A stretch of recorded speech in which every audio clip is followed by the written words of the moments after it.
A교사는 지난 2018년부터 사교육업체에 수능 모의고사 문제를 주고 금품을 챙겼습니다. 그러다 이듬해 6월부터는 배우자가 아예 출판업체를 세워 책을 팔았습니다. 문제는 현직 교사 35명이 만들었는데 EBS 교재나 모의평가 출제를 위해 합숙을 하며 알게 된 사이였습니다. 이런 식으로 3년 동안 18억 9천만 원의 매출을 냈습니다.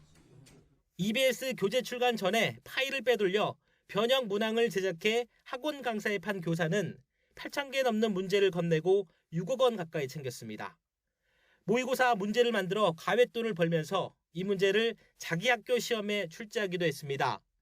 교사 복무 행위를 지도 감독해야 하는 교감도 동문 선후배와 함께 문제 제작팀을 꾸려 학원 등에 내다 팔았습니다. 보통 메신저 단체방을 통해 소통했고 일부는 추적이 어려운 텔레그램을 사용한 경우도 있었다고 감사원은 설명했습니다. 판박이 지문 논란으로 시끄러웠던 2023학년도 수능 영어 23번 문제 관련자에 대한 조사 결과도 나왔습니다. 수능에 유명 일타 강사가 낸 지문이 그대로 나와 논란이 불거진 건데 한 대학 교수가 출간을 앞둔 EBS 교재를 감수하면서 봤던 문제를 수능에 무단으로 사용한 것으로 드러났습니다.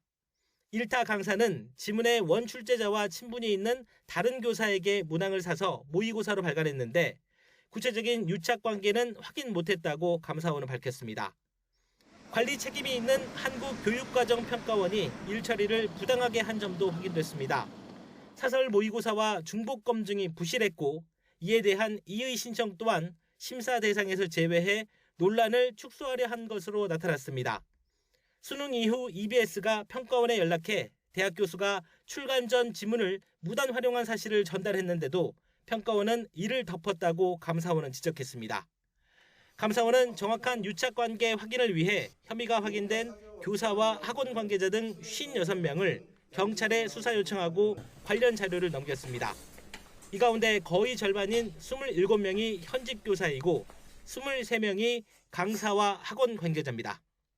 신속한 수사가 필요한 사항에 대하여 2024년 2월 7일 등 3차례에 걸쳐 교원, 학원 관계자 등 56명을 청탁금지법 위반, 업무 방해, 배임수 증제 등의 혐의로 경찰에 수사를 요청하였습니다.